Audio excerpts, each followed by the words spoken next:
ध्यान सुनिए, इसमें दो पार्ट हैं। एक पार्ट में मैं एक्सप्लेन करूंगा सारा कुछ, उसके बाद हम क्वेश्चन आंसर लेंगे जिसमें आप अपना स्क्रीन पे जो भी लिखेंगे मैं उसका जवाब देने की कोशिश करूंगा। तो शुरू करते हैं। सबसे पहले बिल्कुल शुरू से शुरू करते हैं। Let's start from the beginning.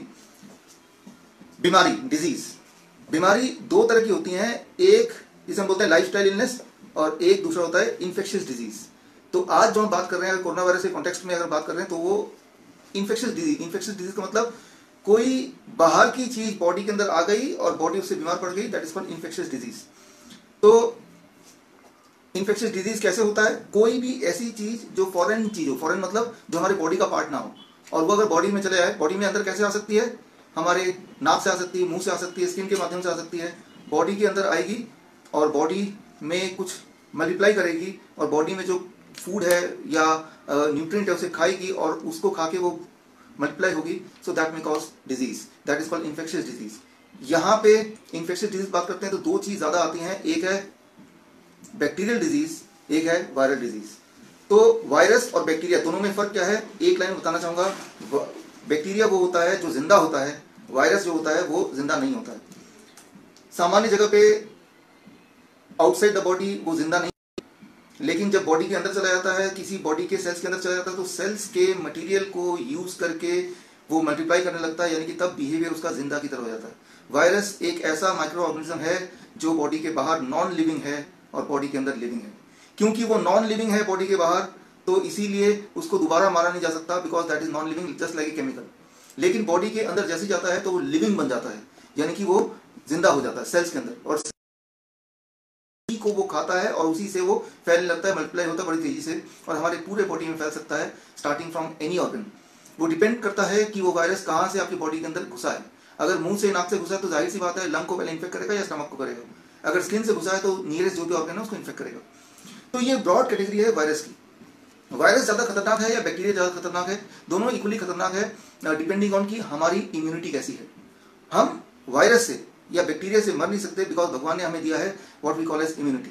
अब इम्यूनिटी इतना बड़ा एक टर्म है, उसको अगर मैं सिंप्लीफाई करूं, एक शब्द में बोलूं, बस एक शब्द आप याद रखिए, सारी बात बन जाएगी। आगे मैं जो बताने जा रहा हूं, अगले 15 मिनट में मैं जो बताने जा रहा हूं, वो सारा कुछ अगर आपको समझना हो, साइंस, कॉमर्स, कंस्पिरेसी, क्योर, देखिए चार ही चीजें।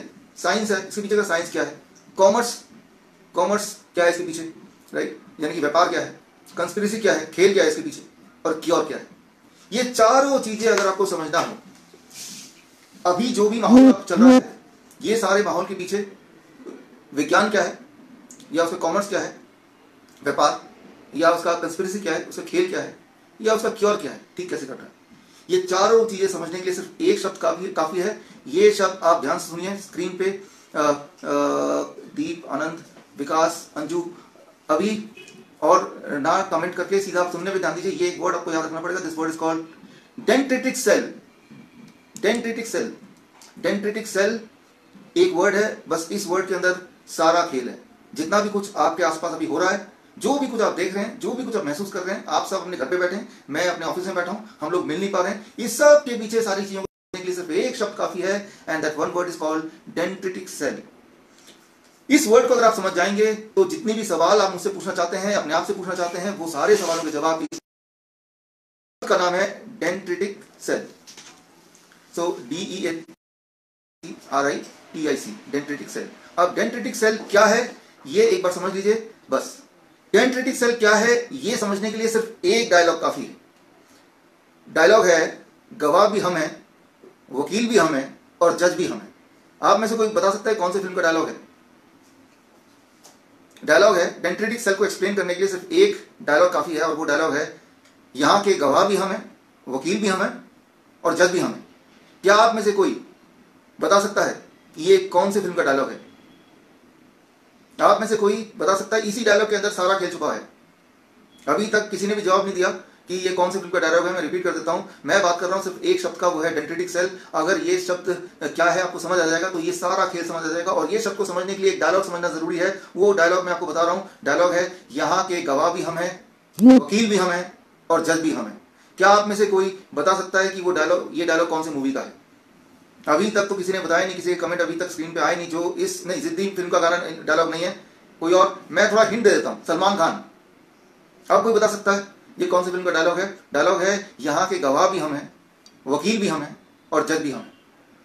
अंधा कानून भी नहीं है, तिरंगा भी नहीं है। अभी आया था फिल्म शायद दबंग 2। चलिए, फिलहाल इंपॉर्टेंट है कि ये डायलॉग का मतलब ये है कि बॉलीवुड का एक हीरो जो अपने आप में कई सारे रोल प्ले कर सकता है, डिसीजन मेकर एक ही है कि गवाह भी वही बनता है, वकील भी वही बनता है, जज भी वही बनता है।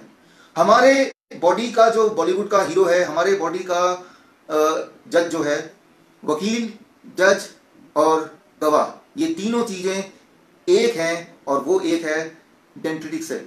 Dendritic cell is like super hero of our body. हमारे बॉडी का जो 95% इम्यूनिटी है, वो इम्यूनिटी को कंट्रोल करता है, तय करता है सिर्फ एक वर्ड एंड एक सेल आपकी बॉडी की, वो है डेंड्रिटिक सेल। अच्छा, अब ये डेंड्रिटिक सेल मिलेगा कहां? ये पूरे बॉडी में फैला हुआ है, खास तौर पे आपके हाथों में फैला हुआ है, आपके पूरे स्किन में फैला हुआ है डेंड्रिटिक सेल। ये सेल आपका रखवाला है, ये सेल आपका पहरेदार है, ये सेल आपकी फौज है, ये सेल आपकी आर्मी है, और यही सेल है जो आपके लिए गवाह का काम करेगा, किसी दुश्मन का गवाह को बचाने से के लिए गवाह, वकील का काम करेगा आपकी बॉडी के लिए, और जज का काम भी करेगा डेंड्रिटिक सेल। ये सेल कहां पाया जाता है? आपके पूरे बॉडी में पाया जाता है, हाथ में, स्किन में, हर जगह पाया जाता है। अगर ये सेल आपने हटा दिया, कुछ लोग ऐसे हैं पूरे दुनिया में, कुछ छोटे बच्चे हैं जिनके बॉडी में ये सेल या तो कम होते हैं या मर चुके होते हैं। वही लोग हैं जो डायबिटीज टाइप 1 पेशेंट बन जाते हैं, ऑटो इम्यून डिजीज आ जाता है, एलर्जी आता है, या किसी भी तरह का स्किन डिजीज आ जाता है। तो छोटे बच्चे डायबिटीज टाइप 1 या ADHD मेंटल डिसऑर्डर या फिर स्टमक इन्फेक्शन, अल्सर या और भी किसी तरह का एलर्जी या ऑटोइम्यून डिजीज, ये सारा कुछ होता है अगर बचपन से अनफॉर्चुनेटली डेंड्रिटिक सेल आपके बॉडी में कम हो या वो किसी वजह से मर जाए। अब ये सेल कैसे काम करता है अगले 2-3 मिनट में आपको समझा दूंगा, और उसके बाद सारा कुछ आसान। तो अगला 2-3 मिनट एक बार ध्यान समझिए। जब भी आपके बॉडी में कोई भी चीज एंटर करती है, खास तौर पे मुंह से, तो आपके बॉडी में जो डेंड्रिटिक सेल हर जगह फैले हुए हैं, ये डिसाइड करता है ये जो भी चीज बॉडी के अंदर गया है, ये बॉडी का दोस्त है या दुश्मन है। जब भी कोई चीज आपके बॉडी में एंटर करती है, मुंह से, नाक से, या मच्छर काटेंगे तो स्किन से, या कोई जर्म, कोई खून निकल रहा है वहां पे कुछ कीटाणु चले जाएंगे बॉडी के अंदर, आपके बॉडी के अंदर स्किन के माध्यम से, नाक के माध्यम से, मुंह के माध्यम से, किसी माध्यम से जब भी कोई भी चीज एंटर करता है, चाहे वो दवाई एंटर करती है, चाहे वो खाना एंटर करता है, चाहे वो बैक्टीरिया एंटर करता है, चाहे वो वायरस एंटर करता है, कोई भी चीज जब बॉडी में एंटर करता है, तो आपके बॉडी में वो जो सुपर हीरो है, दबंग 2 की तरह, सुपर हीरो डिसाइड करता है कि ये दोस्त है बॉडी का या दुश्मन है, दोस्त है या दुश्मन है। तो फॉर एग्जाम्पल कोई वायरस एंटर करेगा, कोई बैक्टीरिया एंटर करेगा, कोई ऐसा केमिकल एंटर करेगा जो बॉडी को नुकसान करता है, तो कौन डिसाइड करेगा कि ये दोस्त है दुश्मन है? सिर्फ एक सेल डिसाइड करेगा, उसका नाम है डेंड्रिटिक सेल। और अगर उसने डिसाइड कर लिया ये तो दुश्मन है, तो डेंड्रिटिक सेल फिर आदेश देगा, पूरे बॉडी में फौज है जिसे हम इम्यूनिटी बोलते हैं, जिसे हम टी सेल्स बोलते हैं या इम्यून सेल्स बोलते हैं, उसको फौज को इशारा देगा कि भाई ये दुश्मन आ गए हैं, इन पे अटैक करो। और दुश्मन वो वायरस हो सकता है, वो कोरोना वायरस हो सकता है, वो H1N1 हो सकता है, वो ट्यूबरकुलोसिस का बैक्टीरिया हो सकता है, वो कोई और पैथोजन हो सकता है, वो कोई केमिकल हो सकता है, वो कोई पॉइजन हो सकता है, जो भी वो है, फिर हमारी इम्यूनिटी पूरी ताकत लगा के उसको मार देगी। इससे फर्क नहीं पड़ता है, कोई मतलब नहीं है कि उस वायरस का, उस बैक्टीरिया का, उस पैथोजन का नाम क्या है। वो हमारा काम नहीं है नाम उसका ढूंढना, डायग्नोस करना, हमारा बिल्कुल काम नहीं है। ये काम तो सुपर हीरो का है, और सुपर हीरो या तो बॉलीवुड में होंगे या फिर हमारे बॉडी के अंदर होंगे। बॉलीवुड में वो दबंग 2 में था, और ये भी डी से है, डेंड्रिटिक सेल। ये डेंड्रिटिक सेल अगर आपके पास है तो आप वायरस से, बैक्टीरिया से मर नहीं सकते। क्यों नहीं मर सकते? क्योंकि जैसे ही वो बॉडी के अंदर जाएगा, हमारे डेंड्रिटिक सेल उसको पहचान लेगी, ये दोस्त नहीं है, ये दुश्मन है। अच्छा, दुश्मन है तो सारी सोल्जर्स को ऑर्डर कर देगी, और सोल्जर जब लड़ाई कर रहे होते हैं वायरस से या बैक्टीरिया से, आपको तो पता ही है कि तब हमारे बॉडी का टेम्परेचर बढ़ जाता है। टेम्परेचर भी एक टूल है, एक वेपन है, जिससे जब टेम्परेचर बढ़ जाएगा बॉडी का, तो ऐसे में हमारे अंदर जो वायरस है वो इनएक्टिव हो जाते हैं। इस तरह से मैं उदाहरण देता हूं, आपने देखा होगा कि बहुत बड़ी भीड़ है जो पत्थरबाजी कर रही है, पत्थर फेंक रही है, तो पुलिस के लोग क्या करते हैं कि उनके ऊपर आंसू गैस छोड़ देते हैं। अब आंसू गैस जब छोड़ते हैं तो उनको कुछ दिखाई नहीं देता, और ऐसे में पत्थर फेंकना बंद कर देते हैं, वो अपना बचाव करने लगते हैं।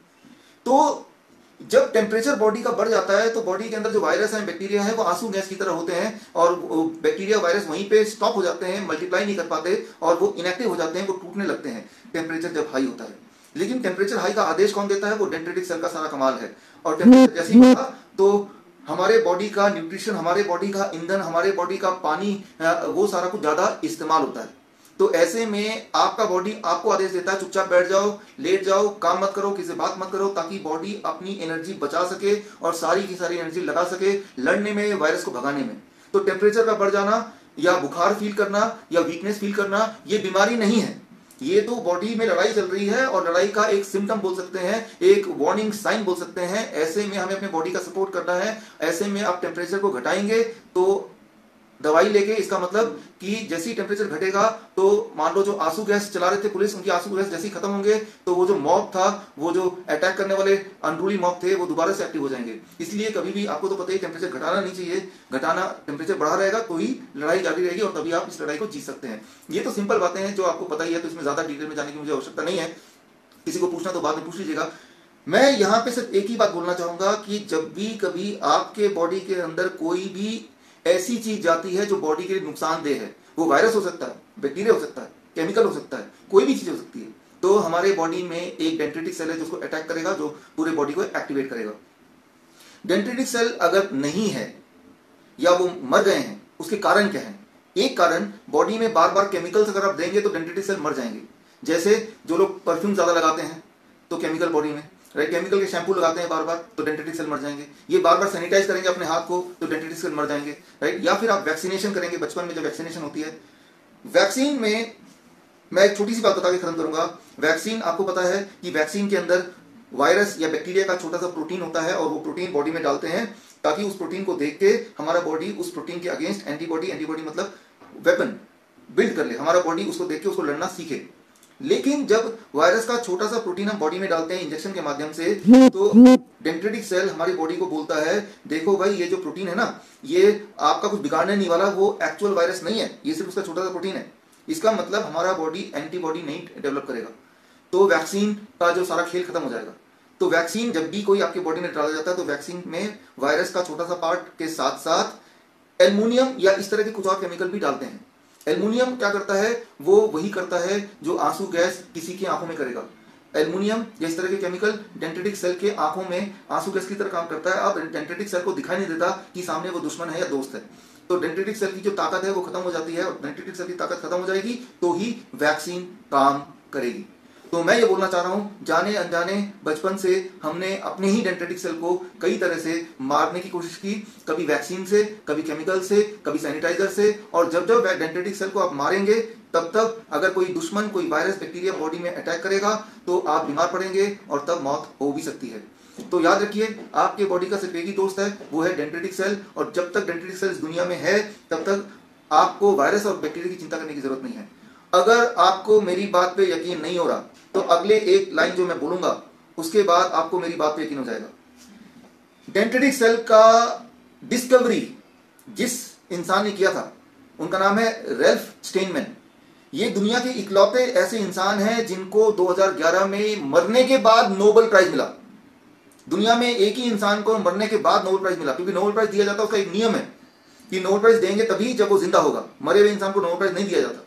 लेकिन एक एक्सेप्शन है, वो एक्सेप्शन है रैल्फ स्टेनमैन, जिन्होंने डेंड्रिटिक सेल का डिस्कवरी किया था। इस बात से आप अनुमान लगा सकते हैं ये कितना महत्वपूर्ण डिस्कवरी था, क्योंकि आप जिंदा हैं, मैं जिंदा हूं, मैं आपसे बात कर पा रहा हूं, इसमें सबसे बड़ा रोल किसी भी बॉडी के सेल का है तो वो है डेंड्रिटिक सेल। तो आपको सिर्फ एक ही काम करना है कि हमें कोई भी ऐसा कदम नहीं उठाना है जिससे हमारे डेंड्रिटिक सेल मर जाएं, कमजोर हो जाएं या अंधे हो जाएं। तो मरेंगे कैसे, कमजोर कैसे होंगे, अंधे कैसे होंगे? एक, वैक्सीनेशन से होंगे। दो, केमिकल से होंगे, चाहे केमिकल आप किसी दवाइयों के माध्यम से पिए या लगाएं, या माल न्यूट्रिशन से होंगे, माल न्यूट्रिशन। मैं एक उदाहरण देता हूं, इसके बाद हम कोरोना वायरस बात करेंगे। आखिरी उदाहरण है, आज से 100 साल पहले 1920 याद कीजिए, H1N1 पेंडेमिक, यानी कि जिससे पूरे संसार में करीब 2 करोड़ लोग, पूरे संसार में 10 करोड़ लोग मारे गए थे, पूरे दुनिया में 10 करोड़ लोग मारे गए थे। तो बाद में पता चला वो 10 करोड़ लोग H1N1 की वजह से नहीं मारे गए थे। उन लोगों में 3 कमियां थी। एक तो माल न्यूट्रिशन के शिकार थे, उस वक्त दुनिया में खाना पीना जिनका कम था, न्यूट्रिशन कम था, और साथ में उनको उठा के ऐसे कमरे में भर दिया गया हॉस्पिटल में जहां पे ऑक्सीजन भी, फ्रेश एयर नहीं था और फ्रेश और सीधा सनलाइट नहीं था। ये तीनों की कमी जैसी होगी तो इंसान मर जाएगा। तो अब आते हैं आज के माहौल में। अभी कोरोना वायरस जो आप देख रहे हैं, दुनिया में हाहाकार मचा हुआ है। ऐसा लग रहा है कि इस दुनिया में सब लोग मर जाएंगे, खत्म हो जाएंगे। जनवरी महीने में तो कम से कम ऐसा ही लगा, जनवरी महीने में कोरोना वायरस जब आया या हमें दिखा कि आ रहा है, हमें वही दिखा जो टीवी ने दिखाया, जो मीडिया ने दिखाया। कोरोना वायरस को पैदल चलते हुए आते हुए तो किसी ने देखा नहीं, आफ्टर ऑल वो इतना छोटा है, लेकिन टीवी में ने बताया कि कोरोना वायरस चल चुका है, वो आने वाला है, वो आ गया है, लोग मर रहे हैं। ये सारी बातें हमने टीवी में देखी हैं। तो जो चीज हमने टीवी में देखी है, उस वक्त उस जनवरी महीने में यूके और यूएस, यूके में सीडीसी एक बॉडी है, centre of disease control US में, और यूके में एक और बॉडी है, new and emerging respiratory virus threat advisory group. ये पूरा नाम है एडवाइजरी ग्रुप का यूके में, जिसमें 16 साइंटिस्ट हैं। तो वो 16 साइंटिस्ट यूके के और यूएस के साइंटिस्ट सीडीसी के। इन लोगों ने अपना अपना ख्याल, अपने अपने इमेजिनेशन में एक आइडिया लगाया कि दूर से जो वायरस चल के आ रहा है, जो वुहान में है, वो कितना खतरनाक हो सकता है। उन्होंने दूर से देखा, जैसे हमने देखा। तो उन्होंने बोला कि अगले 3 महीने में हाहाकार मच जाएगा, पूरे दुनिया में लाखों करोड़ लोग मर जाएंगे। उनकी ये एक्सपेक्टेशन थी, उनका ये रफ एस्टिमेशन था, क्योंकि तब उन्होंने देखा नहीं था, क्योंकि तब आफ्टर ऑल वुहान में था, चाइना में था, तो किसी ने भी नहीं देखा। तो ऐसा मानिए कि आप एक जंगल के अंदर है और दूर से खतरनाक कोई नया जानवर आ रहा है, तो आप सब देख के एस्टिमेट लगा रहे हैं ये कितना खतरनाक हो सकता है। वो थी बात, तब थी जनवरी, अब आगे अप्रैल। लेकिन जैसे जैसे समय बीतता गया, अब अप्रैल आ गया, तो अब दुनिया को पता चल गया है, यूके को पता चल गया है, यूएस को पता चल गया है, सीडीसी को पता चल गया है, साइंटिस्ट को पता चल गया है कि कोरोना वायरस की जो मोर्टिलिटी रेट है, मृत्यु दर है, वो है 0.1%। 0.1 मतलब 1000 लोगों को कोरोना वायरस पीड़ित हो जाएंगे तो उसमें से एक मरेगा और 999 लोग ठीक हो जाएंगे। और इसकी जो फैलने की शक्ति है वो 2.2%। 2.2% माने कि एक इंसान को कोरोना वायरस हो जाएगा तो वो 2 लोगों को फैला सकता है, बस। जितना कि जुकाम का होता है, जुकाम में भी एक को जुकाम होता है तो 2 को भी हो सकता है। और इसके मोर्टिलिटी रेट 0.1%, जितना कि फ्लू का होता है, इन्फ्लुएंजा जिसे बोलते हैं। साल में एक बार हम में सारे को इन्फ्लुएंजा होता ही है, हर एडल्ट को, और साल में 6 बार छोटे बच्चों को इन्फ्लुएंजा होता ही है। इसका मतलब जिंदगी में मैंने और आपने मिलकर करीब 80 से 100 बार हमें फ्लू हुआ था, और वो 100 फ्लू के बाद भी हम जिंदा हैं। इसका मतलब हमारे बॉडी को पता है कि फ्लू से लड़ना कैसे है। इसका मतलब अगर कोरोना वायरस भी बॉडी में आ जाएगा तो वो भी एक फ्लू है, इन्फ्लुएंजा है, तो यहाँ भी हम जिंदा हो जाएंगे, मरेंगे नहीं। तो क्योंकि ये खतरनाक उतना ही है जितना इन्फ्लुएंजा वायरस है या H1N1 वायरस है या फ्लू वायरस है, और इसमें मृत्यु दर भी बहुत कम है। लेकिन तब नहीं पता था। तब पूरे दुनिया में WHO ने एडवाइजरी जारी किया कि एक खतरनाक दुश्मन आने वाला है और आप सबको खा जाएगा। सब ऐसा करो, अपने अपने घर में छुप जाओ और तब तक छुपे रहो जब तक कि ये दुश्मन चला ना जाए या मर ना जाए। तो पूरे दुनिया के 90% देशों ने ऐसा ही किया, इंक्लूडिंग भारत, कि सब लोग घर में बैठे हैं। देखिए, आप और हम भी घर में ही बैठे हैं, छुप के बैठे हैं। पता नहीं बाहर कोरोना घूम रहा होगा एक शेर की तरह, एक राक्षस की तरह, हमें खा जाएगा, इसलिए अंदर ही बैठे हैं। जबकि असलियत तो यह है कि कोरोना वायरस इस संसार में, दुनिया में आज से 55 मिलियन ईयर पहले और कोरोना वायरस जिस रूप में हम देख रहे हैं उस रूप में भी 10,000 साल पहले आ चुका था। या फिर CDC, centre of disease control, ने अब ये बोला है कि आप और हम कोरोना वायरस से हजारों बार ऑलरेडी पीड़ित हो भी चुके हैं, क्योंकि ये कॉमन वायरस है जो हमारे आसपास ऑलरेडी रहता है। शायद इस वक्त भी आपके आसपास हो या मेरे आसपास हो। तो कोरोना वायरस पहली बात कोई नई चीज नहीं है, इससे हजारों बार आप बीमार पड़ चुके हैं और ठीक भी हो चुके हैं। ऐसा मेरा मानना तो है ही, CDC, centre of disease control का भी मानना है, ये सबका मानना है। तो नया क्या है? नया सिर्फ एक बात है। अब ये जो बात आप समझाएंगे तो सारा खेल समझ जाएंगे। तो अगला 3-4 मिनट ध्यान सुनिए। जनवरी में, दिसंबर में जब सारी खबरें चाइना से आ रही थी, याद रखिए चाइना एक ऐसा देश है जो अपने अंदर क्या चल रहा है किसी को नहीं बताती। सारी चीजें चाइनीज भाषा में है, गूगल भी वहां जाता नहीं है, फेसबुक भी अलाउड नहीं है। अचानक चाइना ने अपने खिड़कियां खोल दी, पूरी दुनिया को दिखाने लगे, देखो देखो वुहान में क्या हो रहा है, देखो देखो। शायद चाइना किसी बहाने से लोगों का ध्यान अपनी तरफ खींचना चाह रही थी। तो जो भी आपने वुहान पे देखा होते हुए, उसके होने है, क्या वो एक स्टेज ड्रामा था, ये कहना बड़ा मुश्किल है। मैं तो मानता हूं एक स्टेज ड्रामा था। फिर उन्होंने बोला एक नया वायरस आ गया, उसका नाम दे दिया नोवल कोरोना वायरस, राइट। तो ये थी, और हमें लगा कि अब धीरे धीरे चल के आएगा। हमने अपने सारे एयरपोर्ट बंद कर दिए, और उसके बावजूद भी देखिए कि वो वायरस ऐसा लगता है कि हमारे आपके बीच में इस वक्त है। तो ये है अभी तक की स्थिति।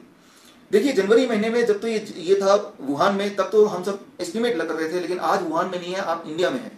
और सच्चाई तो यह है कि इस वायरस के मृत्यु दर 0.1% है। इसके फैलने की शक्ति जिसे बोलते हैं R नॉट फैलने की शक्ति बोलते हैं, वो 2.2% है, राइट। तो चिकन पॉक्स की फैलने की शक्ति 8 है, 8। और ट्यूबरक्लोसिस की फैलने की शक्ति 10, यानी कि कोरोना वायरस से 5 गुना ज्यादा फैल सकता है। ट्यूबरक्लोसिस का मृत्यु दर जो है वो कोरोना वायरस से 20 से 25 गुना ज्यादा है। कोरोना वायरस से 300-400 लोग मरे हैं भारत में मान लो, लेकिन ट्यूबरक्लोसिस से हर साल 4-5 लाख लोग मरते हैं। 1 मिनट में एक इंसान मरता है ट्यूबरक्लोसिस से, हर मिनट। अभी भी बात करते हुए 15-20 मिनट हो गए, तो अभी तक भी ट्यूबरक्लोसिस से 20-25 लोग मर गए होंगे इसी दौरान जब मैं आपसे बात कर रहा हूं। तो मैं ये बोलना चाह रहा हूं कि ट्यूबरक्लोसिस से हर मिनट एक इंसान मर रहा है, पिछले 20 मिनट में 20 लोग मर गए हैं, हर दिन 1000 नए लोग मरते हैं, तो टीवी में क्यों नहीं बताते हैं? देखिए आज 1000 और लोग को ट्यूबरक्लोसिस से मर गए हैं, देखिए अब आंकड़ा 5 लाख को छूने वाला है, देखिए साल के अंत में अब 5,10,000 लोग ट्यूबरक्लोसिस से मर चुके हैं। हर सेकंड क्यों नहीं बताते ट्यूबरक्लोसिस के बारे में? ट्यूबरक्लोसिस बड़ी तेजी से फैलता है, कोरोना वायरस से 5 गुना ज्यादा तेजी से फैलता है, तो ट्यूबरक्लोसिस के लिए कभी क्वारंटाइन क्यों नहीं करते? ट्यूबरक्लोसिस के लिए कभी लॉकडाउन क्यों नहीं करते? राइट, हर साल 15 लाख नए लोग ट्यूबरक्लोसिस के शिकार होते हैं, तो क्यों नहीं करते?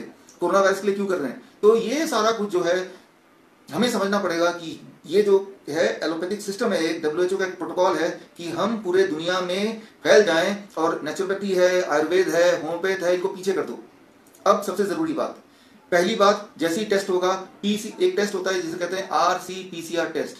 कैसे पता कि आपके बॉडी में कोरोना वायरस है, कि वो वायरस कोरोना ही है? उसके लिए एक ही टेस्ट है, उस टेस्ट का नाम है RC-PCR test, reverse transcriptase PCR polymerase chain reaction test. ये टेस्ट क्या करता है, 1 मिनट में समझिए। ये टेस्ट से ये पता लगाने की कोशिश करते हैं कि आपके बॉडी में वायरस कौन सा वाला है, जबकि मैंने आपको अपने वीडियोस के माध्यम से बताया था कि RC-PCR टेस्ट डायग्नोस्टिक के लिए बनी ही नहीं है, अप्रूव्ड ही नहीं हुई। नंबर 1, आप CDC के वेबसाइट में जाकर देखेंगे तो वहां भी लिखा है कि ये टेस्ट कितना कारगर होगा कोरोना वायरस को डिटेक्ट करने में, अभी तक हमें पता नहीं है।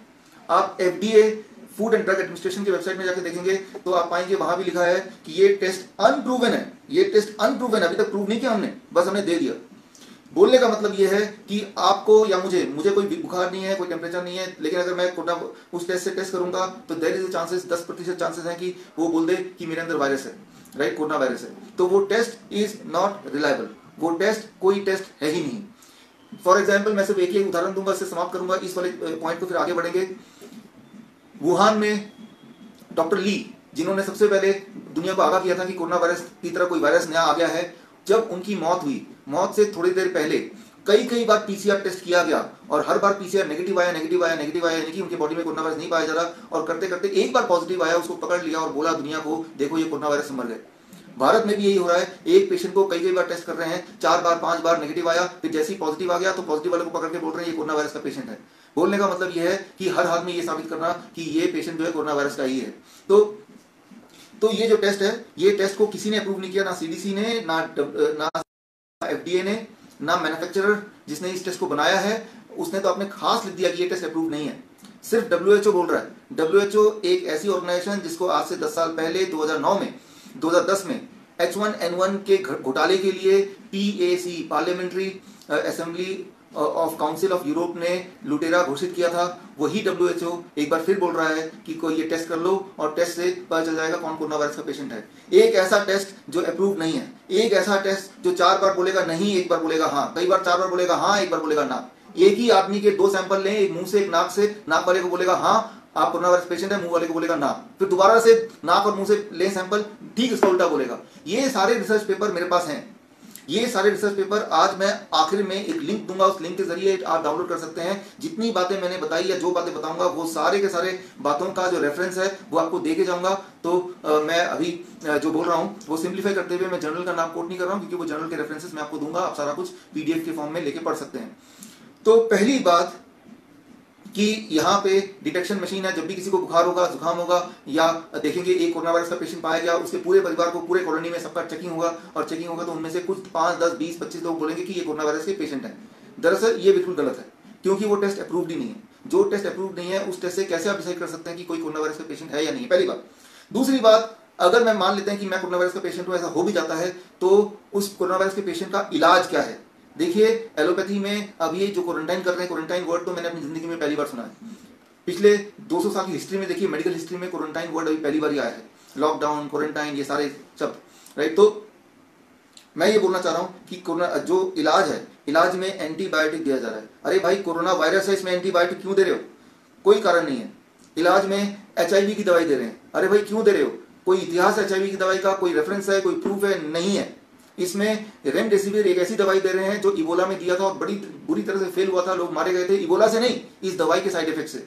और वो दवाई इबोला के समय से अभी भी गोडाउन में स्टॉक किया हुआ है कि किसी बीमारी के मत्थे चढ़ा दें और बीमारी से जोड़ के उसको बांटना शुरू कर दें। भारत ने दिलदारी दिखाई और डब्ल्यूएचओ को बोला कि कोई बात नहीं, हमारा जो भारत के पेशेंट है इन पे हम ये नया एक्सपेरिमेंटल ड्रग, देखिए रेमडेसिविर ये एक एक्सपेरिमेंटल ड्रग है, इसकी अभी तक इस दवाई की अभी तक एफिकेसी तय नहीं हुई है, ये दवाई को अभी तक अप्रूवल मिला नहीं है, लेकिन इसको भारतीयों पे हम और आप जैसे भारतीयों पे जबरदस्ती लगी गिनी पिग इसको दिया जा रहा है इस वक्त राइट नाउ। तो एंटी मलेरियन ड्रग, मलेरिया का कोई लेना देना नहीं है वायरस से, मलेरिया के जो कीटाणु वायरस नहीं होते, लेकिन मलेरिया की दवाई भी दी जा रही है। जबकि 2 दिन पहले परसों भी ब्राजील का एक रिसर्च पेपर ट्रायल कंक्लूड किया कि ये दवाई जो भी लेगा उसमें हार्ट रेट एबनॉर्मली हाई हो जाने के चांसेस हैं, जिससे उसकी डेथ हो जाएगी, और जो कि हो भी रही है। भारत में एक हफ्ते पहले एक डॉक्टर की डेथ हो गया था गुवाहाटी में, आपको पता ही है, जैसे ये दवाई लिया एंटी मलेरियन ड्रग जिसे बोलते हैं। तो मलेरिया की दवा, इबोला का फेल ड्रग, HIV की दवा, एंटीबायोटिक्स, ये सारी दवाइयां दिए जा रहा है फोर्सफुली जैसे कि आप और हम कोई गिनी पिग है, नंबर 1। नंबर 2, एक आखिरी बात कि जब किसी को कोरोना वायरस पाया जा रहा है तो क्या उसके पास ये चॉइस है कि मैं आयुर्वेद में जाके इलाज कराऊं, अपना होम्योपैथ में जाके इलाज कराऊं, नेचुरोपैथ में जाके इलाज कराऊं, घर में बैठ के इलाज कराऊं, या मैं क्वारंटाइन में चला जाऊं? कोई ऑप्शन नहीं है। आपको पकड़ के ले जाएंगे और गिनी पिग की तरह आपको दवाइयां देंगे। अगर दवाइयों के बाद आप मर जाते हैं तो बोलेंगे भाई ये तो कोरोना से मर गए और कहीं बच के निकल गए, तो डब्ल्यूएचओ को बताएंगे देखो ये मेडिसिन सक्सेसफुल हो गया, ये तो मेडिसिन ने ठीक कर दिया। तो ये तो चल रहा है खेल। तो ऐसे में मैं जानता हूं कि आप में से ज्यादातर लोग जो हैं नेचुरोपैथी से जुड़े हैं, आयुर्वेद से जुड़े हैं, होम्योपैथ से जुड़े हैं। हमें और आपको क्या करना है? हमें और आपको क्या करना है? आप सोल्यूशन की बात करते हैं। सोल्यूशन सिर्फ एक है, सोल्यूशन सिर्फ एक है, और वो कि हमें अपनी इम्यूनिटी को बढ़ाना है। मैंने तो आपको पहले ही बोला था कि इम्यूनिटी ही इसका सोल्यूशन है, और इम्यूनिटी को बढ़ाने के लिए सिर्फ एक नाम मैंने बोला था, वो नाम दोबारा रिपीट करता हूं जो लोग लेट आए हैं, and that is called dendritic cell. Dendritic cell अगर आपके बॉडी में है, अगर आपने डेंड्रिटिक सेल का ख्याल रखा, तो ये फर्क नहीं पड़ता कि वो वायरस या बैक्टीरिया है या फंगी है या पैरासाइट है या केमिकल है, उसका नाम क्या है, नीड नॉट टू वरी। आपको अपने बॉडी के डेंड्रिटिक सेल का ख्याल रखना है। अगर आपने ये किया तो किसी भी चीज से डरने की जरूरत नहीं है। यही चीज हमें हमारी ख्याल रखती आई है। आज मैं और आप जिंदा हैं, आप मुझे देख पा रहे हैं, मैं आपसे बात कर पा रहा हूं, इसका मतलब मेरा जो डेंड्रिटिक सेल है उसने मेरा अच्छा ख्याल रखा है, और हमें भी उसका अच्छा ख्याल रखना है। तो कैसे अच्छा ख्याल रखना है? 2 तरह से। प्रिवेंशन अच्छा ख्याल रखने का सिर्फ एक चीज फिलहाल याद रखिए, रोज हर दिन आपको अपने बॉडी को 0.2 ग्राम विटामिन सी देना है। 0.2 ग्राम विटामिन सी देना है। अच्छा, 0.2 ग्राम ही क्यों देना है, विटामिन सी ही क्यों देना है? बहुत सारे सवाल होंगे। इन सारे सवालों के जवाब के लिए मेरे पास 167 रिसर्च पेपर हैं पिछले 100 साल के, वो मैं आपको देके जाऊंगा। इसीलिए क्योंकि टाइम बहुत यहाँ पे रिस्ट्रिक्टेड है तो बहुत डिटेल में मैं जा नहीं सकता, लेकिन सिर्फ एक चीज आप करना शुरू कर दीजिए कि रोज आपके बॉडी को 0.2 ग्राम विटामिन सी देना है। कैसे देना है? पाउडर से नहीं, सिर्फ फल से और सब्जी से। फल और सब्जी से कैसे दें? देखिए बहुत सिंपल, 1 बड़ा अमरूद खाएंगे, 2 मीडियम साइज ऑरेंज खाएंगे, 3 आम खाएंगे, या 4 टमाटर खाएंगे, या फिर इतना हाथ में मुट्ठी भर मटर खाएंगे, या फिर कोई भी 3-4 तरह के फल 300 ग्राम 400 ग्राम खा लेंगे। तो इनमें से कुछ भी एक कर लेंगे तो 0.2 ग्राम विटामिन सी आपके बॉडी में चला गया। ये हुई पहली बात। दूसरी बात, रोज 5 मिनट 10 मिनट के लिए धूप दिखाना है, विटामिन डी। रोज 5 मिनट के लिए धूप में जाना ही जाना है। आजकल जिन्हें कोरोना के पेशेंट बताते हैं उनके साथ उल्टा ही कर रहे हैं, बिल्कुल उल्टा।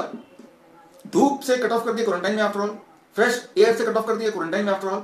विटामिन सी का नामो निशान नहीं है, पैक्ड फूड, प्रोसेस्ड फूड दिया जा रहा है, राइट। तो हमें क्या करना है? हमें विटामिन सी लेना है, विटामिन डी लेना है, सनलाइट में जाना है।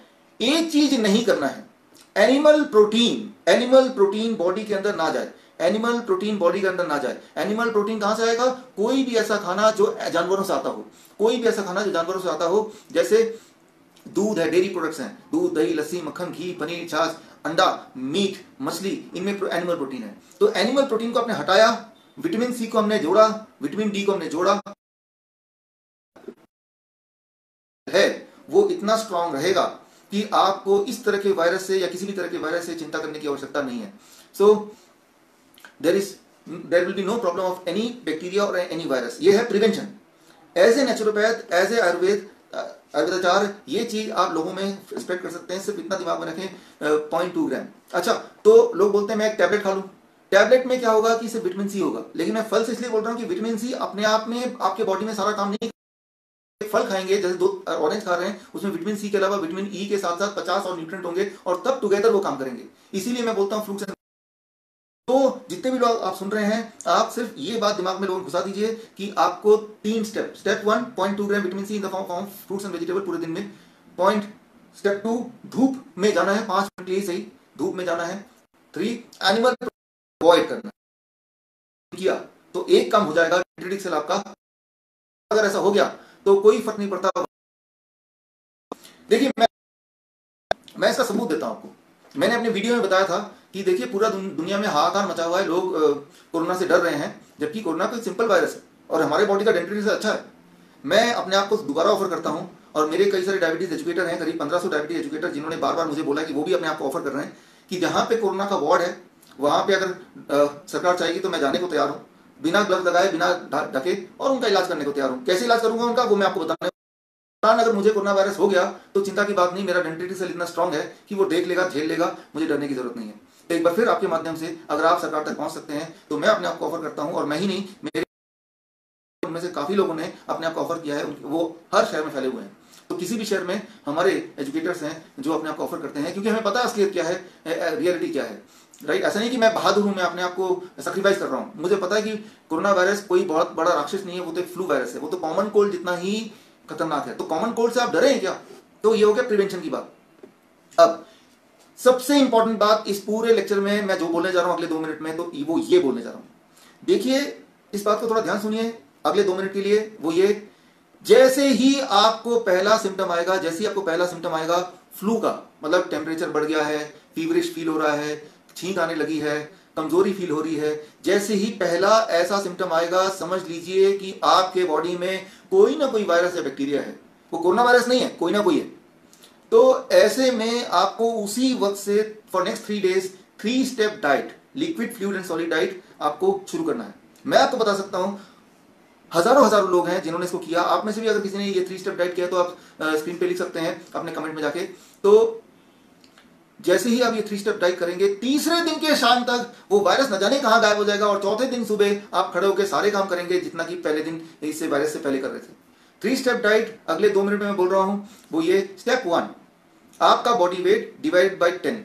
मेरा बॉडी वेट मान लो 60 kg है, divide by 10 it become 6। 6 glass पूरे दिन में नारियल पानी ताजा वाला, और 6 ही ग्लास पूरे दिन में सिट्रस फ्रूट जूस, मौसमी का जूस, संतरे का जूस, अनानास का जूस, किन्नू का जूस। देखिए कितना बड़ा ग्लास होना चाहिए, करीब 400 ml। 400 ml मतलब ये बड़ा, और उसको पीते वक्त कम से कम लगे 10 मिनट, और उसमें छानना नहीं है। पहले दिन सिर्फ इतना ही करना है, कुछ और खाना नहीं है, कुछ और पीना नहीं है, सिर्फ इतना करना है। जैसे आप ये करेंगे तो आपका जो बॉडी टेम्परेचर है 102 से ऊपर जाएगा नहीं, और अगर जाएगा 103, 104, घबराने की जरूरत नहीं है। 12 साल हो गए हैं मेडिकल फील्ड में, मैंने नहीं देखा कि टेम्परेचर के बढ़ने से किसी का ब्रेन हेमरेज होता है या किसी की डेथ होती है, अगर वो इस तरह के डाइट में है तो। इसलिए घबराने की जरूरत नहीं है, स्ट्रांगली आप रहिए, टेम्परेचर की चिंता मत कीजिए। Number 1 very important, liquid diet. इसके पीछे का साइंस मैं बता दूं, विटामिन सी है इसके अंदर, मिनरल वाटर की तरह है, कोकोनट वाटर भगवान का बनाया हुआ मिनरल वाटर। जब टेम्परेचर बढ़ता है तो बॉडी के न्यूट्रिएंट बॉडी यूज करता है, तो बॉडी को न्यूट्रिशन चाहिए तो वो कोकोनट वाटर से मिल जाएगा। बॉडी डिहाइड्रेट होती है, बॉडी को हाइड्रेशन चाहिए, वो नारियल पानी और सिट्रस फ्रूट जूस से मिल जाएगा। तो जो भी औजार बॉडी को चाहिए वो आप दे रहे हैं पहले दिन। दूसरा दिन डे 2 का जो फॉर्मूला है वो बहुत ही सिंपल है।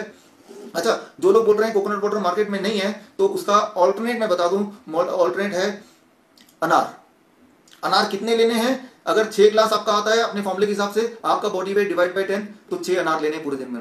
6 अनार खा लो, चबा चबा खा लो, तो भी नारियल पानी का काम करेगा, राइट। तो ऑल्टरनेट और भी कुछ होते हैं, मैं आगे चल के बताऊंगा, पहले मैं क्लियर कर लेता हूं। डे 2 दूसरे दिन तक आप देखेंगे टेम्परेचर 101 के आसपास रहेगा, लेकिन 102 तक भी नहीं पहुंचेगा। दूसरे दिन का formula, your body weight divide by 20। मेरा बॉडी वेट 60 kg है, divide by 20 that becomes 3। 3 glass नारियल पानी और 3 ही ग्लास सिट्रस फ्रूट जूस पूरे दिन भर में, उसी तरह से जैसे कल किया था उतना ही बड़ा ग्लास। साथ में एक और फॉर्मूला, आपका बॉडी वेट इंटू 5। मेरा बॉडी वेट 60 kg इंटू 5, 300 ग्राम खीरा टमाटर, 300 ग्राम खीरा टमाटर कच्चा खा जाना है। इतना ही करना डे 2 में, और कुछ नहीं करना है, आराम से घर में लेटे रहना है, बैठे रहना है, जैसा मन करे करे। 3rd डे तक आप ऑलमोस्ट ठीक हो चुके होंगे। तीसरे दिन का फॉर्मूला, आपका बॉडी वेट डिवाइड बाई 30। मेरा बॉडी वेट 60 kg है, divide by 30 that becomes 2। 2 glass citrus fruit juice और 2 ग्लास नारियल पानी 12 बजे तक। 12 बजे के बाद लंच जो होगा वो वही होगा जो कल का वो खीरा टमाटर का फॉर्मूला था, body weight into 5। Body weight into 5 मतलब 300 ग्राम खीरा टमाटर मेरे लिए। शाम तक आप सरप्राइज होंगे, लोग शॉक्ड होंगे कि शाम तक आप ठीक हो चुके हैं।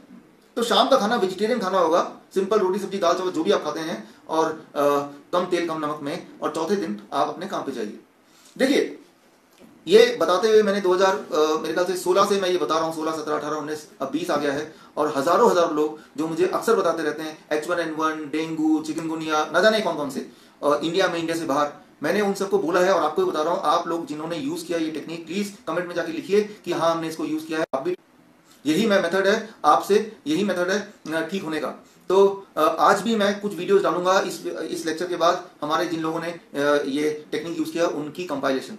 तो ये टेक्निक काम करती है, हर बार काम करती है, मेरे घर में काम करती है, मेरे पड़ोसी में काम करती है, आपको पता है काम करती है। अगर आपको विश्वास नहीं आ रहा है ये काम करती है, आप में से वो लोग जिन्होंने ट्राई नहीं किया, आप अपने फेसबुक में जाके लिखिए क्या ये 3 स्टेप डाइट किसी ने यूज किया, किसी को फायदा हुआ। आप पाएंगे कि आपके ही नेटवर्क में, आपके ही कम्युनिटी में कोई ना कोई लोग मिल जाएंगे जो बोलेंगे हाँ हमने खुद ही किया और हमें फायदा हुआ। तो ये 3 स्टेप डाइट है जो हर बार काम करती है और आपके लिए भी काम करेगी। तो इसको आप कीजिए, ये तो हुआ क्योर। लेकिन ये काम तब करती है ज्यादा जैसे ही आपको पता चला कि मुझे ऐसा कुछ हुआ है। और आप में से वो लोग जो डायबिटीज के पेशेंट हैं, बीपी के पेशेंट हैं, थायराइड के पेशेंट हैं, तो याद रखिए, कोलेस्ट्रॉल के पेशेंट हैं, तो जब ये 3 दिन का डाइट ले रहे होंगे तो बीपी आपका कम होने लगेगा, ब्लड शुगर आपका कम होने लगेगा, कोलेस्ट्रॉल आपका कम होने लगेगा। तो ये सारी दवाइयां या तो पूरी तरह छोड़ना पड़ेगा, अगर तो मेडिसिन है तो छोड़ दीजिए, अगर तो ये इंसुलिन है तो 50% कम करना पड़ेगा, नहीं तो ब्लड शुगर बहुत कम हो जाएगा, ब्लड प्रेशर बहुत कम हो जाएगा, राइट। तो वो ठीक बात नहीं है।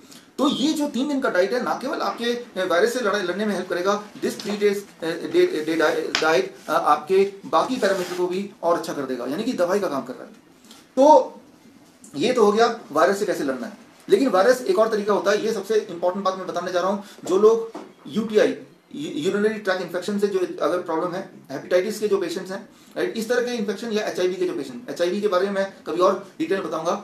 जो लोग लंबे समय से वायरस से जूझ रहे हैं, जैसे ट्यूबरक्लोसिस है, ट्यूबरक्लोसिस बैक्टीरिया एक जो 6 महीने साल भर से ट्रीटमेंट चल रहा है, ऐसे बैक्टीरिया, ऐसे वायरस जो आपके बॉडी में सालों साल से हैं और आप उससे लड़ रहे हैं, दवाइयां खा रहे हैं, उनके लिए मेथड मैं अभी बताने जा रहा हूं अगले 1 मिनट में। तो अब ये तीसरा और आखिरी मेथड है उन लोगों के लिए जो वायरस और बैक्टीरिया जैसे यूटीआई है, यूरिनरी ट्रैक इन्फेक्शन, जैसे hepatitis B, hepatitis C, hepatitis D, hepatitis E, whatever hepatitis, मतलब हर तरह का वायरस जो लिवर को अफेक्ट करता है, या फिर हर तरह का बैक्टीरिया जैसे ट्यूबरक्लोसिस है जो भारत में 15 लाख लोग पीड़ित हैं। तो ऐसे लोगों का जो फॉर्मूला है, ऐसे लोगों का टेक्निक है, उसका नाम है 2% प्रिंसिपल। इसका नाम है 2% प्रिंसिपल। 2% प्रिंसिपल क्या है? बड़ा ही सिंपल है, 2% प्रिंसिपल। इसमें बहुत सिंपल है, आपके बॉडी वेट का 2%, आपके बॉडी वेट का 2%। मान लो मेरा बॉडी वेट 70 केजी है, 70 केजी का 2%, 70 केजी का 2% होता है 1400 ग्राम्स, मतलब 1 किलो 400 ग्राम, 1 किलो 400 ग्राम मेरे केस में, क्योंकि मेरा बॉडी वेट अगर 70 केजी है तो 2% रूल में इतना ही करना है। आपको पेशेंट से पूछना है कि भाई क्या प्रॉब्लम है, बोलेगा मुझे ट्यूबरक्लोसिस की दवा ले रहा हूं, मैं हेपेटाइटिस की दवा ले रहा हूं, मैं यूटीआई की दवा ले रहा हूं, मैं एचआईवी की दवाई ले रहा हूं। अच्छा, आप वायरल किसी चीज की दवाई ले रहे हैं, आप बैक्टीरिया किसी चीज की दवाई ले रहे हैं, तो आपको 2% रूल करना है। 2% रूल में एक ही चीज पूछिए कि आपका वेट बता दीजिए, वो बोलेगा मेरा वेट 70 केजी है, आप बोलिए कि इसका 2% कितना होता है, वो है 1400 ग्राम। बस आपको पूरे दिन भर में 1400 ग्राम कच्ची सब्जी और फल खाना है। 1400 ग्राम ये आपकी दवा है, उसमें से आधा तो सब्जियां होंगी 700 ग्राम और आधा फल होगा 700 ग्राम। 3-4 तरह के फल, वो कौन से फल, वो आप जाने, आपका काम जाने। 3-4 तरह की सब्जियां, कौन सी सब्जियां, आप जाने, आपका काम जाने, राइट। जो भी कच्ची सब्जी मिल जाता हो, वो टमाटर है, खीरा है, मूली है, गाजर है, ककड़ी है, मटर है, से शिमला मिर्च है, लाल, पीली, हरी, सलाद पत्ता है, हजारों तरह की चीजें हैं। उनमें से जो सस्ती मिलती हो, जो फ्रेश मिलती हो, जो आप खा सकें, वो ले लीजिए। 3-4 तरह की कच्ची सब्जी 700 ग्राम और 3 तरह के फल 700 ग्राम। 700 ग्राम मेरे केस में, क्योंकि मेरा बॉडी वेट तो भाई 70 केजी है ना। तो पूरे दिन भर में ये जब खाएंगे, दिन के आखिर तक ये पेट के अंदर जाना चाहिए, बस इतना ही है। ये है एक रूल। 2% रूल का सिर्फ आखिरी रूल ये है, 2 तरह की चीजों को अगले 3 महीने के लिए, 2 तरह की चीजों को अगले 3 महीने के लिए छोड़ देना। सिर्फ 3 महीने के लिए बोल रहा हूं मैं। वो 2 तरह की चीजें क्या है? एक, ऐसी चीजें जो जानवर से, अंडा, मछली या चिकन या डेयरी प्रोडक्ट्स, और ऐसी चीजें जो फैक्ट्री से निकलती हूं, जैसे ब्रेड, बिस्किट, नमकीन, पैक्ड फूड। तो 2 तरह की चीजें छोड़नी है, और 2% वेट बॉडी का, आधा फल आधा सब्जी, और बाकी रोटी, दाल, चावल ये सब खाइए, बल्कि पेट भर के खाइए, जितना मर्जी खाइए। तो बस करना है यूरिनरी ट्रैक इन्फेक्शन में, ट्यूबरक्लोसिस में, या फिर हेपेटाइटिस में, या फिर एचआईवी में, इस तरह की बीमारियों में कब तक करना है? इसका आंसर ध्यान सुनिए, 3 से 4 महीने। 3 से 4 महीने। 3 से 4 महीने क्यों? हर 3 से 4 महीने में आपका सारा खून नया हो जाता है।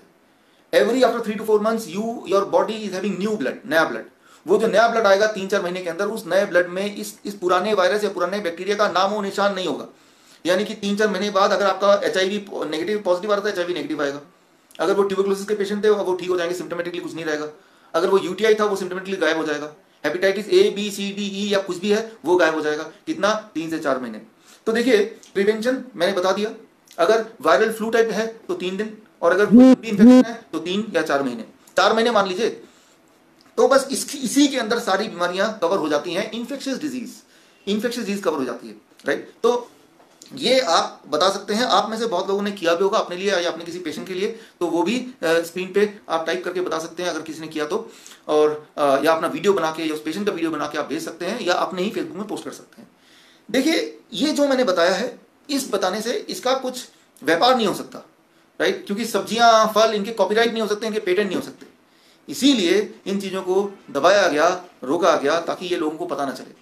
लेकिन इसीलिए ये काम आपका है, आयनों का है, मेरा है, कि हम सब मिलके हर घर में जाके हर एक से इंटरनेट के माध्यम से, व्हाट्सएप के माध्यम से, फेसबुक के माध्यम से आप लोगों को पहुंचाएं। जब लोगों को बताएंगे तो याद रखिए ये कोई मेरा बनाया हुआ मेथड नहीं है, ये कोई मेरा बनाया हुआ मेथड नहीं है, ये ऑलरेडी सिस्टम में था। मैंने तो आसान शब्दों में आपको बताया है। ये 3 मेथड बताए। प्रिवेंशन कैसे करना है, 2 ग्राम विटामिन सी। दूसरा 3 स्टेप डाइट, 3 दिन में कैसे ठीक करना है। तीसरा जो लंबी बीमारियों को कैसे ठीक करना है। ये तीनों डाइट बताया। ये तीनों डाइट आई कहां से, मुझे कैसे पता चला, हम क्यों मान लें, साइंस क्या है इसका? अगर आपके दिमाग में सवाल है तो इसका जवाब ये किताब है। देखिए इतनी मोटी किताब मैंने बनाई है और ये किताब के अंदर सारे जवाब हैं। ये किताब बड़ी मुश्किल से, बड़ी मेहनत से बनाई है। इसमें करीब 1200 पेजेस हैं, लेकिन ये किताब आप डाउनलोड कर सकते हैं। आप अगर ये किताब डाउनलोड करना चाहते हैं तो लिख लीजिए, लिंक मैं दे रहा हूं, biswaroop.com/corona book, biswaroop.com/corona book। ये अगर आप टाइप करेंगे तो मेरा वेबसाइट में वो पेज खुल जाएगा और इस पेज में आप इतनी मोटी किताब को डाउनलोड कर सकते हैं। और इसके अंदर जो भी चीज अभी आज मैंने लेक्चर में कवर किया है, उन सबके साइंटिफिक एविडेंसेस पूरे PDF के साथ एक ही जगह पे आपको मिल जाएगा, राइट। पहली बात।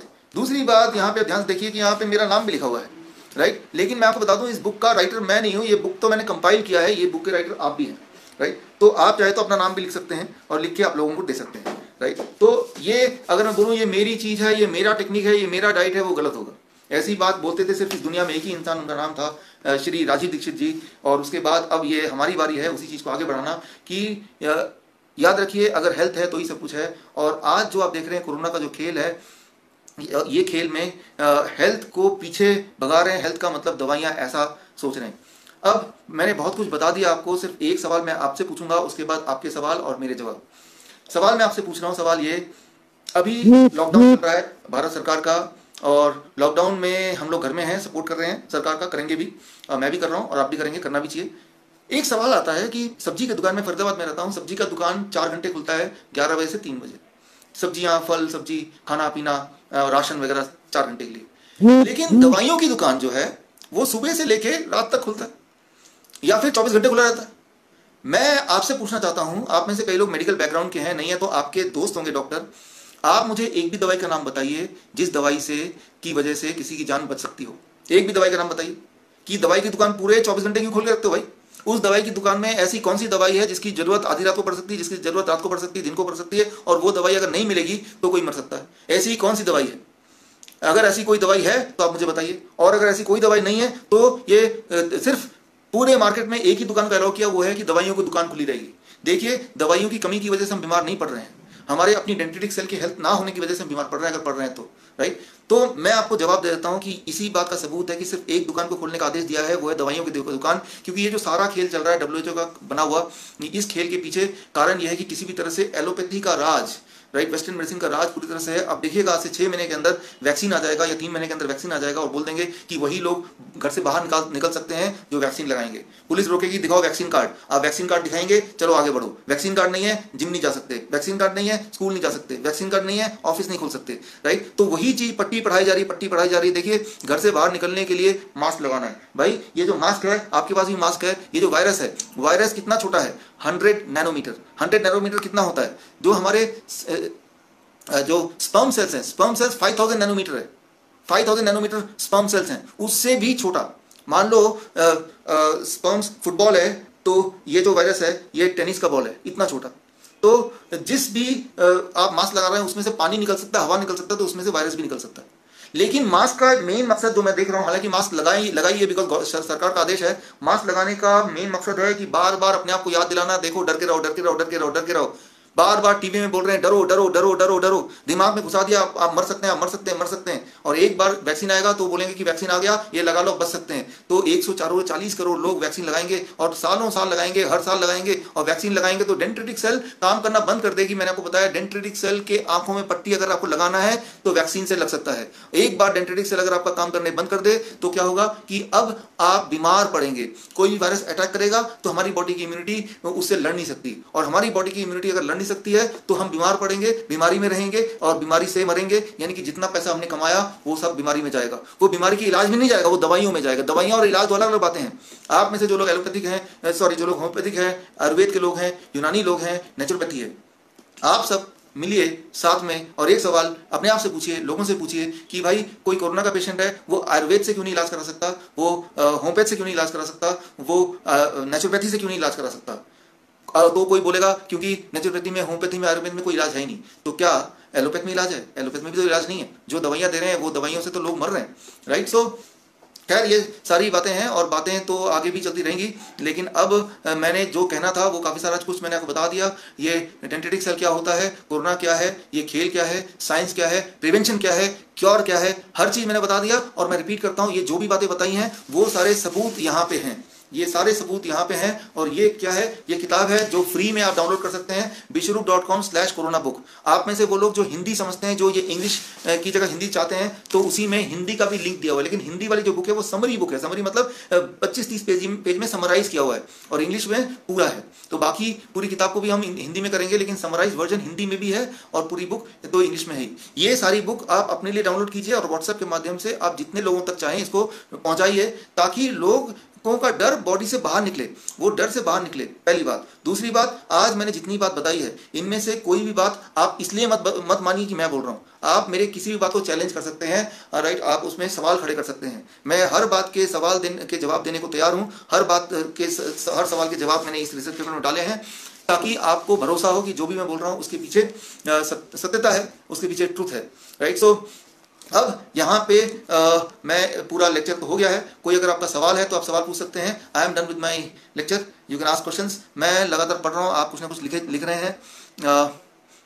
आपके सवाल मैं पढ़ रहा हूँ इस वक्त, तो सवाल में किसी का कोई सवाल है तो आप लिखिए और उसका जवाब देने को मैं तैयार हूँ।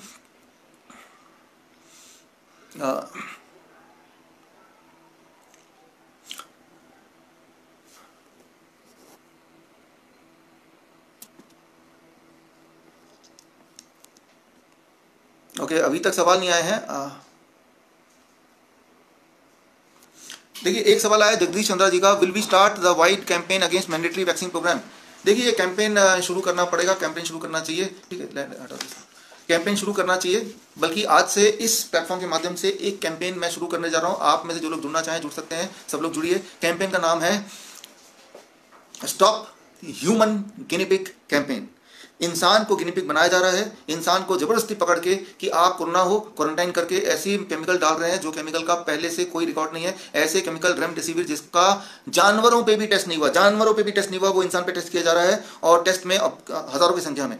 और टेस्ट के बाद ये बता देंगे कि ये मेडिसिन काम करती है कोरोना के, और वो मेडिसिन फिर लागू हो जाएगा सभी के लिए। तो यानी कि इंसान बन गया ह्यूमन गिनी पिग, और इसमें भारत का योगदान है। ह्यूमन गिनी पिग भारतीय बन गए हैं, तो हमारा और आपका ये फर्ज बनता है कि हम stop human guinea pig campaign में आगे चलें। इस कैंपेन के लिए 2 दिन पहले हमारे एक बहुत बड़े लॉयर हैं, प्रशांत भूषण नाम, मेरा स्लिप हो रहा था दिमाग से, प्रशांत भूषण जी, आप जानते ही होंगे नाम। उनके साथ में मिला था और वो एक हमारे लिए PIL डालेंगे, ताकि इस तरह के जो अभी चल रहा है ये अभी खत्म हो जाए, राइट। सो आप भी जुड़िए इस कैंपेन में। अगर जुड़ना चाहते हैं तो जुड़ने के लिए आप सब end of illness, and END of OF illness, ILLNESS, end of illness @ bishwaroop.com BISWAROOP.com में जाके आप मुझे मेल कर सकते हैं कि आप इस मिशन में जुड़ना चाहते हैं, इस कैंपेन में, मैंडेटरी वैक्सीन कैंपेन में, राइट, और ह्यूमन गिनिपिग कैंपेन में, जो कि पहले ऐसा लगता था सिर्फ वेस्टर्न यूएस तक ही लिमिटेड है, यूके तक ही लिमिटेड है, लेकिन अब वो चॉइस नहीं है, ये भारत में भी यही होने वाला है। उसी दिशा में भारत जा रहा है। नहीं तो क्यों आयुर्वेद आचार्य को कोरोना पेशेंट नहीं दिया जा रहा है, होम्योपैथ को कोरोना पेशेंट नहीं दिया जा रहा है, नेचुरोपैथ को कोरोना पेशेंट नहीं दिया जा रहा है, उनसे दूर रखा जा रहा है। क्योंकि मुझे पता है अगर किसी दिन एक पेशेंट भी आयुर्वेद के हाथ में चला गया, नेचुरोपैथ के हाथ में चला गया, तो उनकी पोल खुल जाएगी। ये पता चल जाएगा कोरोना नाम का कोई ऐसा घमासान बीमारी है ही नहीं, ये तो अपने आप ही ठीक होने वाली बीमारी है। एक आखिरी बात मैं आपको बताना चाहूंगा, याद रखिए कि अगर अभी का जो रिसर्च है ब्रिटिश मेडिकल जर्नल 2 अप्रैल, इसके अंदर दिया हुआ है ऑलरेडी, ब्रिटिश मेडिकल जर्नल 2 अप्रैल कि 80% लोगों के बॉडी में कोरोना जाने से कोई बीमारी होती ही नहीं है। यानी कि 100 लोगों के बॉडी में कोरोना वायरस जाएगा तो उसमें से 80 लोग बीमार नहीं पड़ेंगे, उनको पता भी नहीं चलेगा, सिर्फ 20 लोगों को बीमार पड़ेंगे। उस 20 में से भी 10 लोगों को सिर्फ थोड़ी मोटी खांसी और जुकाम होगा और कुछ नहीं होगा, बाकी 10 लोगों को बुखार भी होगा। यानी कि 90 लोगों के बॉडी में कोरोना वायरस जाएगा तो 10 लोग बीमार पड़ेंगे, फ्लू होगा। और उस 10 में भी जो मरने के चांसेस हैं वो मैंने बताया 0.1%, मतलब 1000 लोग बीमार पड़ेंगे तो एक मरेगा, जैसे किसी फ्लू में होता है, राइट। तो ये ऐसा कोई वायरस नहीं है जिसकी वजह से इतना सारा खेल करने की जरूरत पड़े या जरूरत है, राइट। फिर भी ऐसा हो रहा है जो हमारे आंखों के सामने है। शायद सच्चाई हमें ठीक से सामने नहीं ला पाए, ठीक से सामने लाना पड़ेगा, हम सबको मिलकर एक होना पड़ेगा। कोई भी सवाल हो तो आप पूछ सकते हैं, मैं आपके सवालों को पढ़ने की कोशिश कर रहा हूँ। आपने इम्यूनिटी कैसे बढ़ाएं ये सारा कुछ मैंने बता दिया है। और गवर्नमेंट नहीं मान रही है डर, देखिए गवर्नमेंट ऑफ इंडिया है, 90% देश हैं like government of India, government की कोई दोष नहीं है, तो WHO से कंट्रोल्ड है, इंटरनेशनल बहुत सारे और कमिटीज़ हैं, UNO है, उनसे कंट्रोल्ड है, तो उनका जो भी आदेश होता है उस आदेश को यहाँ पे लागू किया जाता है। लेकिन मुझे लगता है कि यहाँ अपनी बॉडी भी होनी चाहिए। आयुष मिनिस्ट्री है वो सो रही है, अभी तक तो कुछ कर नहीं रही है। आपके सामने ही है सारा कुछ, आप जितना जानते हैं आयुष मिनिस्ट्री के बारे में उससे ज़्यादा कौन जानता है।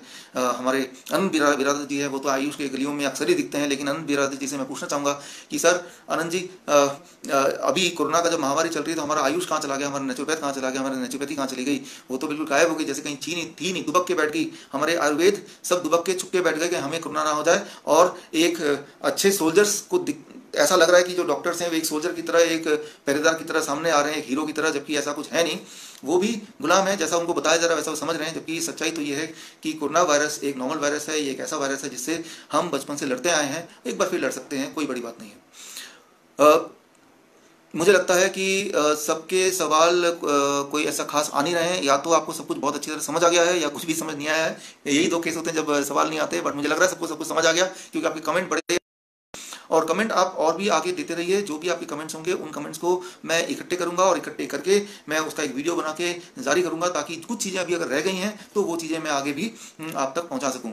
तो आखिर में मैं ये बोल रहा हूं कि आपके दिमाग में अगर कोई भी सवाल है कोरोना से रिलेटेड, तो उन सारे सवालों के जवाब इस किताब के अंदर है। और ये किताब का लिंक मैंने अभी थोड़ी देर पहले बताया था, आखिरी लिंक है bishwaroop.com, विश्वरूप मतलब BISWAROOP.com/कोरोना बुक। तो ये है, इस जाके आप इस बुक को डाउनलोड करें। इसमें हिंदी में भी है, इंग्लिश में भी है। हिंदी में तो समरी वर्जन है, 25-30 पेज का ही बना है, और इंग्लिश में तो पूरा मेरे ख्याल से 1200 पेजेस तक का है। तो आपको जैसा सहूलियत हो वो आपके लिए भी पढ़ें। इसमें अगर कोई हो तो लोगों तक शेयर करें। और अगर आप हमारे साथ कैंपेन में जुड़ना चाहते हैं तो endofillness@bishwaroop.com, END of illness bishwaroop.com के साथ जुड़ें। और अगले 3-4 दिन में प्रशांत भूषण जी, जो कि यहाँ के इंडिया के बहुत जाने माने लॉयर, उनके माध्यम से आपकी सहायता से एक PIL पब्लिक इंटरेस्ट लिटिगेशन भी हम डालने जा रहे हैं, ताकि चीज़ें बदलें, एक अच्छा भविष्य भारत को मिले। आपकी मदद से एक अच्छा भविष्य भारत को मिलने जा रहा है, मिल जाएगा, इस उम्मीद के साथ कि आप हम मिलकर जुड़ के, के साथ कि आज जो भी कुछ आपने देखा ये लोगों तक पहुंचाएंगे, और पहुंचाने के बाद और हमसे जुड़ने के लिए और हमारे चीज़ों से जुड़ने के लिए मैंने ईमेल दिया। एक फ़ोन नंबर भी आप नोट कर लीजिए, इसमें व्हाट्सएप में S आर्मी लिख देंगे तो मैं समझ जाऊंगा कि आप मुझसे जुड़ना चाहते हैं। ये फ़ोन नंबर है 9312286540, राइट। सो उम्मीद करता हूँ जिस तरह से आयोनो ने मुझे मौका दिया आप तक पहुँचने के लिए, आगे भी मौका देते रहेंगे। और इसी के साथ इस उम्मीद से हम मिलते रहेंगे। All the best, thank you, जय हिंद, वंदे मातरम।